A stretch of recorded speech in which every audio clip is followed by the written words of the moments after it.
everyone, welcome to another Tutorial Tuesday.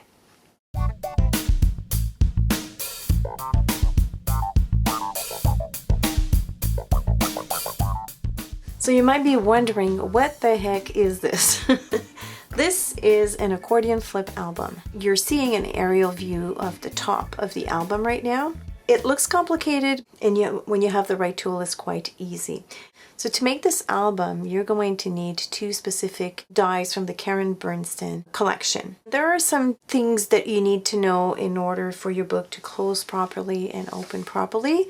I'm going to share with you some tips and techniques along the way, and you will be able to put these books together in a snap. And I know you're going to enjoy these books. The project is called an album, but it could easily be a beautiful card that you give to that special someone for Christmas. You'll see what I mean when I show you the inside and the outside of the album. So before starting on the project, here's what you'll need to create it. A 12 by 12 piece of white cardstock, the following two pieces of pattern paper by Lawn Fawn from the Fa La La collection. This one is Oh What Fun and Silent Night, and we're going to be using the reverse side of these two. And the stars of our tutorial are these two dies. This one is called Album Accordion Flip 3D, and this is from the Karen Burniston collection, as well as this one from the same collection. This one is called Frame and Label Bracket. You'll also need a pair of scissors and a 1/4 inch sequin tape. Out of my white cardstock, I cut out 4 pieces of 6 by 6, so I cut my piece of 12 by 12 in 4, and I'll be using the Accordion Flip 3D album die, and I'm going to run this in my machine, in my Big Shop machine, one by one. This is very important. If you run all 4 pieces of cardstock through your machine with the die, it will cut no problem. But the problem is that there is a fold line, not only cut lines, but there is a fold line. And with the pressure, what's going to happen is that that fold line will also cut, and you don't want that. You want it to be a true fold line. So I'm going to go ahead and run the 4 pieces one by one through my Big Shot, and I'll be right back.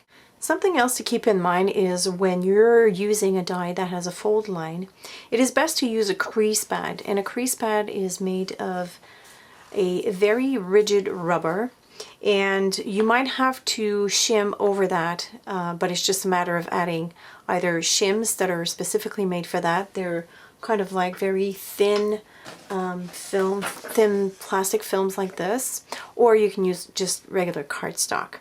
And because every machine is calibrated differently, you might have to find out the perfect recipe for your machine. And using the crease pad only makes the fold line a little bit more pronounced, and it's more visible to the eye, so therefore it's easier to fold on that line.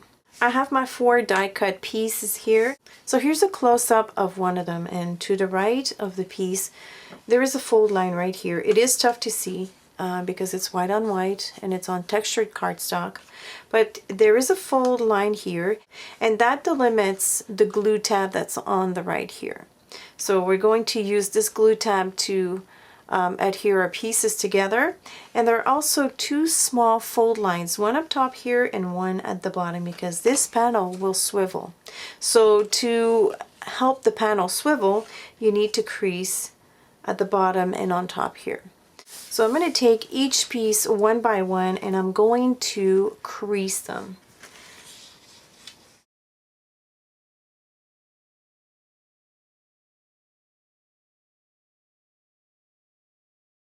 Fold them on both sides, and that is just going to make our album more pliable and easier to assemble. So as you can see here, I've got my crease here that have been folded, and I'm going to do the same, and I will zoom in just so that you can see what I am doing. There is a fold line here, you can see it better. So what I'm going to do is I'm going to take it in my hand, and I'm just going to flip that over.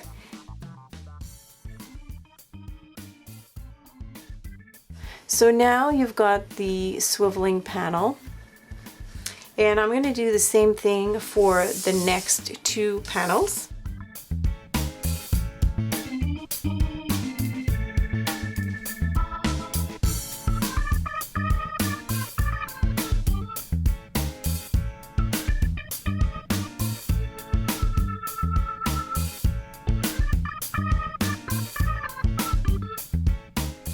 For our 4th panel, we're going to cut this tab off and we're going to fold our panel. So I'm just going to go ahead and fold this inside panel right here, and then I'm going to cut this off on the crease line because we don't need that last tab. This is the last panel of our accordion album.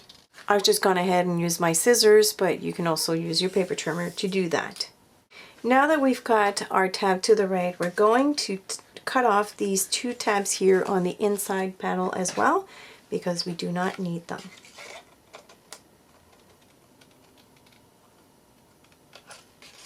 And I'm just going to cut them following the curve, the natural curve of the piece. Our next step is to add some adhesive to the glue tabs on the right, as well as these 2 small tabs here on the side of the first 3 pieces. This one does not get any glue. So we're going to put this one aside and we'll work on this one here.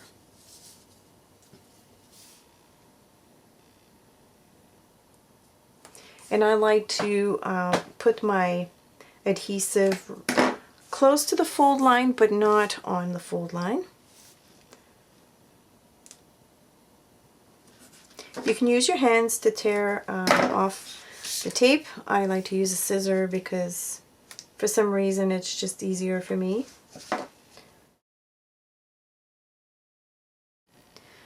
Like this.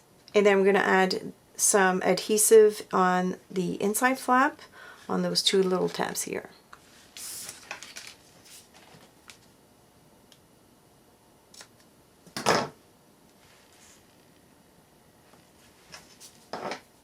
Now we're ready to assemble our accordion album.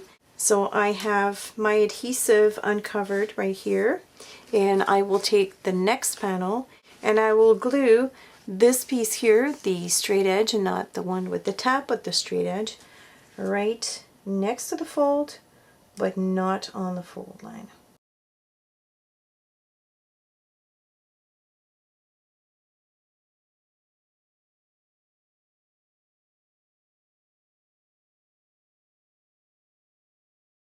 So now that our pieces are all adhered together, we're going to fold this just to give us a sense of how the album would look like. So we're going to take the left panel and we're going to fold over. I always like to use my bone folder just to give it a sharp crease. The second panel goes under. And the rest goes over our last panel like so.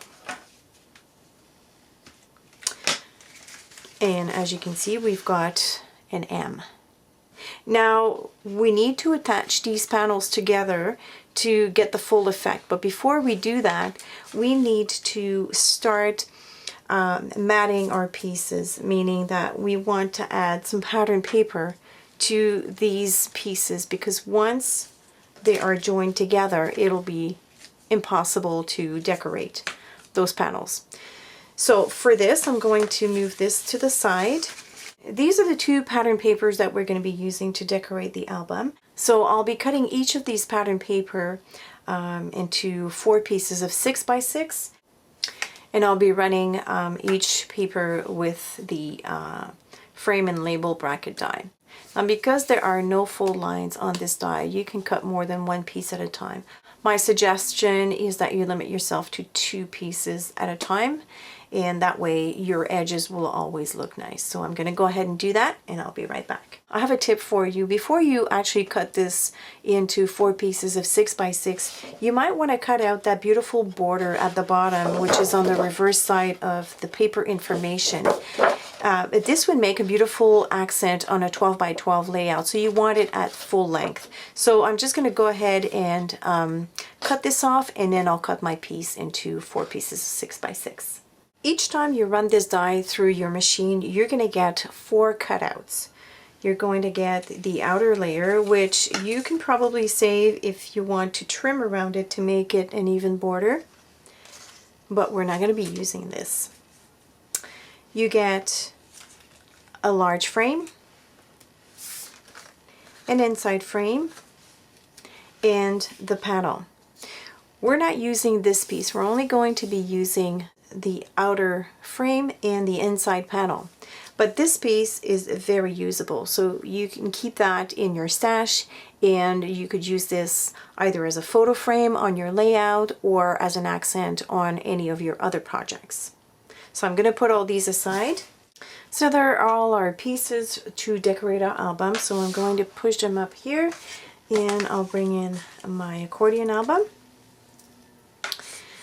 The first thing I want to do is install the inner panels, and I'm going to use just my regular adhesive for that, and I'll just be placing them on this side first. So this is how it's going to play. I'm going to have the 2 red pieces at the end and the 2 blue pieces on the inside. So I'm going to glue those down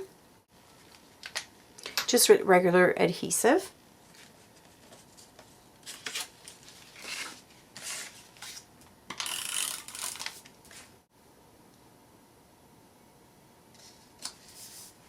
Like this, and I want to show you how to align the piece properly. As you can see here, I aligned the that point here right at the fold of that piece, and I did the same thing here at the bottom. So this is going to give you a nice straight piece. This is what it looks so far. Now we're going to embellish the outer frames, and you can either do red with red, or you can switch it up and do red around the green, and I think that's what I'm going to do. Now because we have a fold going inwards on each of these 2 panels, we're going to trim a little bit off of the right side of this frame and on the left side here of this frame. And this is just so that when we fold it, none of these edges will crease. So I'm going to go ahead and do that, and when I say small amount, I mean a sliver. And this is about how much I cut off from each of the sides. So if you want to use your scissors for that, you can go ahead and do that. I just use my paper trimmer because I have a very good sharp paper trimmer. Here's another tip for you. Because I cut the left side off of this panel, it's not really visible to the eye. Once you start applying the glue and you flip your paper around, you're going to lose sight of which one is the left-hand side. So what I did is I gone ahead and made a little cross with a lead pencil, and that way I know that this X goes on the left-hand side. So now I can go ahead and add the glue to my piece without having to think about what side is the left side. Alright, so this is what our album looks like. So remember, this is the inside of the album. Now if we flip this over, I've gone ahead and adhered the pieces that you need to glue on the back side of the album.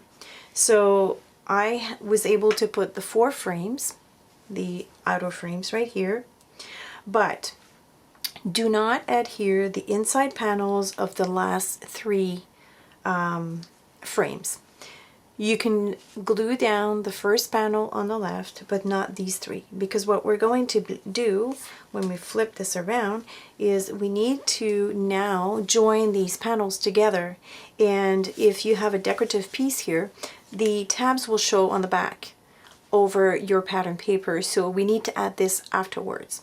So now what we're going to do is we're going to start assembling or joining our panels, the inside panels, together. Now before we go ahead and do this, I just want you to see what how the album looks like. So I've just folded it so that you have a better sense of what I mean by peak and valleys. And this is very important. The first two panels, the way they are folded, if you look at from the inside of the album, this forms a valley. So you have two panels going up, and you have that fold inside, that is a valley. The one that goes up is a peak. So in essence, when we are looking at our book from the inside, we have valley, peak, and valley. Now, to join these two panels together, because we have a valley, our two pieces are going to be joined over the valley. So if I turn this around, we have our valley right here, and our two pieces are going to be joined over the valley. So I'll remove these two tabs, or the protective layer over the two tabs right here. And I'm going to take my book in my hand, and I'm going to join these two panels together like so. And I'll give you a close-up. So they are basically joined right up to the fold line, like so. I'll give it a good press. And so now when we close our page or our book, the panels will go up and form a peak, and these two frames are going to form a valley. And this is what is going to, this is how we're going to get that double V effect. Okay, so we've got our first panels, our first two panels together. Now here we have a peak. And so because we have a peak, our two panels, our two inside panels, are going to be joined under the peak. So if I give you a look here, they're going to be joined this way. So I'll remove the two tabs. I'll expose the adhesive of these two tabs. And for this I use just my paper piercer, just because it's easier. I don't have very long nails. So I'm going to go under the peak and join my two pieces like so. And this is going to be tough for you to see because of the odd angle, but this is what it looks like. You can kind of see it from peeking inside the frame. So I'm going to give that a crease. So this goes, it folds upwards like this. And again, we have our double V, one going up and one going down. So an inverted and an upward one. And then, you guessed it, the last two panels will be adhered over the valley. So again, I'll remove those protective tabs over my adhesive, like so. And I will join those two tabs like this.